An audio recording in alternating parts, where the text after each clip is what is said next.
I think it's exciting time to be an Indigenous person in this country in particular.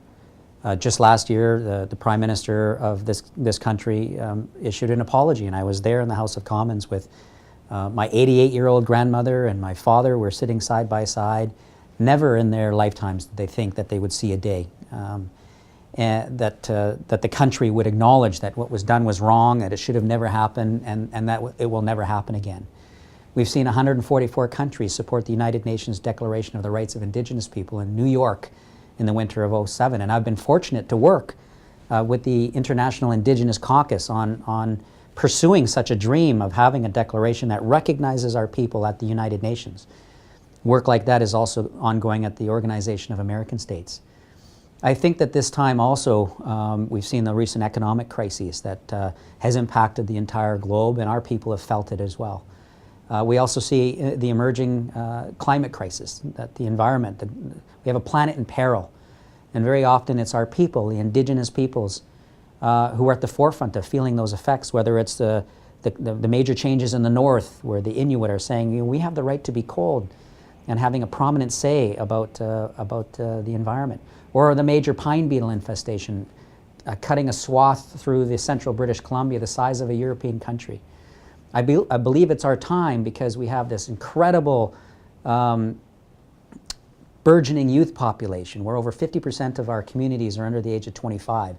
And we need to support them in the leadership they're already demonstrating to ensure our languages survive, that they achieve success in education, that they pursue their entrepreneurial dreams.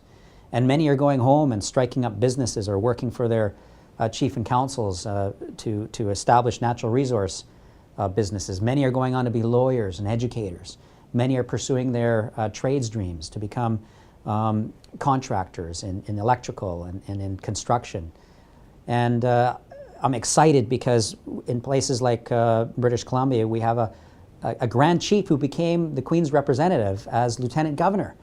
And in 150 years, the chiefs have never been invited to a meal in Government House in Victoria, the capital of BC. These are indicators that, in my view, point to the fact that it is our time to grasp the opportunity to build on the legacy left us by our ancestors who signed the treaties, who forged mutually respectful relationships with the newcomers to our lands. And I think it's time that we also have the country recognize that by recognizing and supporting First Nations peoples and governments, that it'll make a much richer country. That the languages that the experts say are otherwise going to disappear, that we don't have to accept that, and in fact we won't.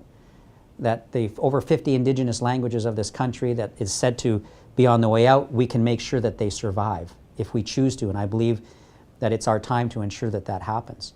That we can overcome the divisions amongst our people, be it north, south, on or off reserve. We didn't create these divisions, we've inherited them.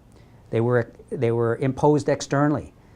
We didn't create the situation where some were raised with their language or grew up on the land and water, and others were adopted through things like the 60s scoop.